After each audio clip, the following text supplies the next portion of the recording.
Hello नमस्कार दोस्तों। तो आज हम बात करने वाले हैं रिलायंस इंडस्ट्री लिमिटेड के बारे में। तो देश जैसा हम देख रहे हैं कि इस शेयर में लगातार गिरावट चल रही है, तो हम जानेंगे गिरावट का कारण, कंपनी के काम के बारे में, फंडामेंटल, और अंत में जानेंगे कंपनी के शेयर को बाई करना है या नहीं करना। तो सबसे पहले जान लेते हैं हम कंपनी के बारे में। तो जैसा आप जानते हैं, रिलायंस इंडस्ट्री एक बहुराष्ट्रीय समूह है, यानी देखा जाए तो इसमें बहुत सारे इसके सेगमेंट हैं।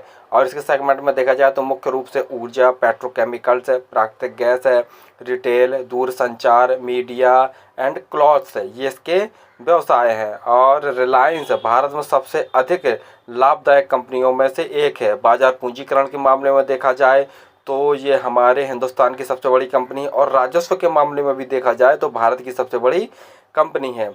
और यह भी देखा जाए कि यह दुनिया में सबसे अधिक कर्मचारियों को, लगभग 3 लाख से अधिक कर्मचारियों को रखने वाली कंपनी भी है। तो ये था हमें रिलायंस इंडस्ट्री के बारे में। चलिए, और 2022 में ग्लोबल 500 सूची में ये 100वें स्थान पर थी। रिलायंस भारत का सबसे बड़ा निर्यातक आज भी बना हुआ है, और भारत के कुल व्यापारिक निर्यात का 7% हिस्सा है रिलायंस इंडस्ट्री, यानी 7% हिस्सा सिर्फ रिलायंस इंडस्ट्री का ही निर्यात के मामले में देखा जाए तो। और इसकी 100 से अधिक देशों में बाजारों तक पहुँच है, यानी 100 से अधिक देशों में ये अपने सामान्य प्रोडक्ट्स का निर्यात करती है।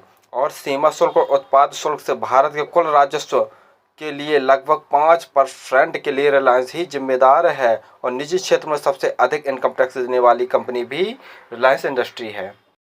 सबसे ज़्यादा रेवेन्यू देखा जाए तो इसका रिफाइनिंग और पेट्रोकेमिकल से आता है, यानी तेल गैस से आता हो। अन्य सेगमेंट से भी देखा जाए तो जैसे हमारे रिटेल हुआ, रिटेल के साथ साथ में जियो हुआ, और भी देखा जाए तो इसने अपना ग्रीन एनर्जी में भी कदम रख लिया है, तो जो कि कंपनी के लिए बहुत बढ़िया पॉजिटिव पॉइंट वाली बात है। और फ्यूचर में देखा जाए तो ये फ्यूचर ग्रोथ के हिसाब से 5G में भी आ गया है, और 5G के साथ ग्रीन एनर्जी में भी आ गया है, तो उस हिसाब से ये अपने कदम आगे बढ़ा रही है। गिरावट का सबसे बड़ा कारण यही है कि जो इंटरनेशनल मार्केट है वो भी अभी काफ़ी गिरावट में चल रहा है। और अभी हाल ही में जैसे न्यूज़ आई थी कि जो अमेरिका की जो 2 बैंक हैं वो बैंक करप्ट हो गए हैं, और 2 और बैंक हैं जो बैंक करप्ट होने की कगार पे हैं। और रसिया यूक्रेन जो अभी तक समाप्त नहीं हुआ है।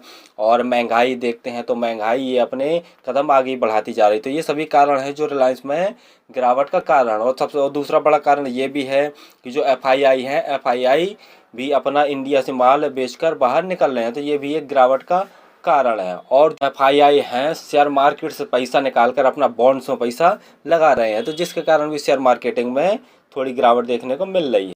फंडामेंटल जानने से पहले आप हमारे चैनल को सब्सक्राइब जरूर कर लें, ताकि आपको शेयर मार्केट से संबंधित और IPO से संबंधित जानकारी या शेयरों के रिजल्ट से संबंधित जानकारी समय समय पर मिलती रहे। चलिए अब जान लेते हैं फंडामेंटल। फंडामेंटल में देखते हैं तो कंपनी का मार्केट कैप लगभग 15 लाख करोड़ के आसपास है। वहीं स्टॉक का पी देखते हैं 23.7 है, और इंडस्ट्री का पी देखते हैं 10.7 है। यानी इतनी गिरावट के बाद भी ये शेयर महंगा चल रहा है, और जो शेयर होते हैं इस प्रकार के वो महंगे ही चलते हैं। और ROC देखा जाए तो 9.24, और ROE देखा जाए तो 7.94 है, यानी ROC ROE भी ठीक ठाक है। बस निगेटिव पॉइंट वाली बात यह है कि कंपनी के ऊपर कर्जा थोड़ा सा ज़्यादा है, 3,16,000 करोड़ के आसपास कंपनी के ऊपर कर्जा है। और वहीं देखते हैं तो जो इनकी प्रोमोटर होल्डिंग जैसा हमने बता दिया 50.5% है, और जो प्लेज है इनकी 1 भी परसेंट शेयर प्लेज नहीं है। कंपनी के पास फ्री कैश फ्लो देखते हैं तो 646 करोड़ का नगद कैश भी है। और वहीं प्रॉफिट आफ्टर टैक्स देखते हैं तो इस साल दिसंबर 2022 तक की बात किया जाए तो 63,606 करोड़ का कंपनी ने नेट प्रॉफिट जनरेट किया है। और वहीं अब थोड़ा सा हम प्रॉफिट और लॉस देख ले रहे हैं पिछले कुछ सालों का। तो जैसा हम यहाँ देख रहे हैं, नेट सेल्स की बात करें 2014 में तो 33,521 करोड़ थी, जो कि बढ़कर मार्च 2022 की बात करते हैं 21 की बात करें तो 4,66,307 करोड़, जो कि बढ़कर 2022 में देखा जाए तो 6,98,672 करोड़ हो गई है नेट सेल्स, जो कि कंपनी के लिए बहुत पॉजिटिव पॉइंट वाली बात है। अब 2014 में ही हम नेट प्रॉफिट देखे ले रहे हैं, तो जैसा आप यहाँ पर नेट प्रॉफिट देख रहे हैं तो 22,548 करोड़ का नेट प्रॉफिट हुआ था कंपनी को। और वहीं 2021 में देखा जाए तो 53,739 करोड़ का नेट प्रॉफिट हुआ है, और 2022 में बढ़कर हो गया 67,845 करोड़ कंपनी का नेट प्रॉफिट हो गया है। यानी नेट सेल्स भी लगातार बढ़ रही है, और नेट प्रॉफिट भी साल दर साल बढ़ रहा है। शेयर होल्डिंग पैटर्न में देखते हैं प्रमोटर्स की हिस्सेदारी 50.49%, एफआईआई की हिस्सेदारी 23.94% और म्यूचुअल फंड की में हिस्सेदारी देखते हैं तो 5.81%, इंश्योरेंस कंपनियों की हिस्सेदारी 8.56%, डीआई की हिस्सेदारी 1.08% और हम जैसी रिटेल भाइयों की हिस्सेदारी 10.57% है। और आज के दिन देखते हैं तो 2223 रुपये जैसा भाव शो कर रहा है और हाई देखते हैं तो लगभग 28 रुपये जैसा इसने हाई मारा था। और ये गिरावट पहली बार नहीं हो रही है, कोई भी शेयर हो सीधा सीधा ऊपर नहीं जाता, ऊपर नीचे करके ऊपर जाता है। तो गिरावट देखते हैं कई बार हुई है। यहाँ पर देखते हैं अक्टूबर के आसपास गिरावट हुई थी, फिर नवंबर दिसंबर इसने कवर किया था। यहाँ गिरावट हुई जुलाई के आसपास और सितंबर में इसने कवर किया।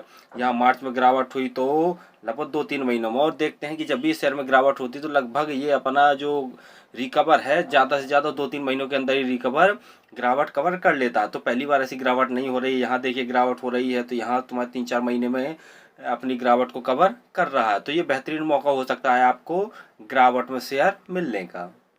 अब जान लेते हैं इस शेयर में इन्वेस्ट करें या ना करें। तो जैसा जान लेते हैं कि ये फ्यूचर ग्रोथ के हिसाब से तो बहुत बढ़िया शेयर है और देखा जाए तो जिस हिसाब से ये अपने सेक्टरों को बढ़ा रही है, जैसे जियो 5G हुआ और हमारा ग्रीन एनर्जी हुआ, रिटेल बिजनेस को हुआ, तो देखा जाए तो ये सेक्टर तो बहुत बढ़िया है और ये अपने फ्यूचर ग्रोथ के हिसाब से भी अपने सेक्टरों को बढ़ा रही है और उनमें कदम रख रही है। तो शेयर तो बहुत बढ़िया है और चाहें तो हम लंबी अवधि के लिए भी खरीद सकते हैं। तो ये लंबी अवधि में भी बहुत बढ़िया रिटर्न बना के दे सकता है और शॉर्ट टर्म में भी ये बहुत बढ़िया रिटर्न बना के दे सकता है, क्योंकि हाल ही में इसे 2900 रुपये का टारगेट दिया गया शॉर्ट टर्म टारगेट। तो चाहे तो हम थोड़ा थोड़ा करके खरीद सकते हैं, लंबे समय के लिए भी और शॉर्ट टाइम के लिए भी।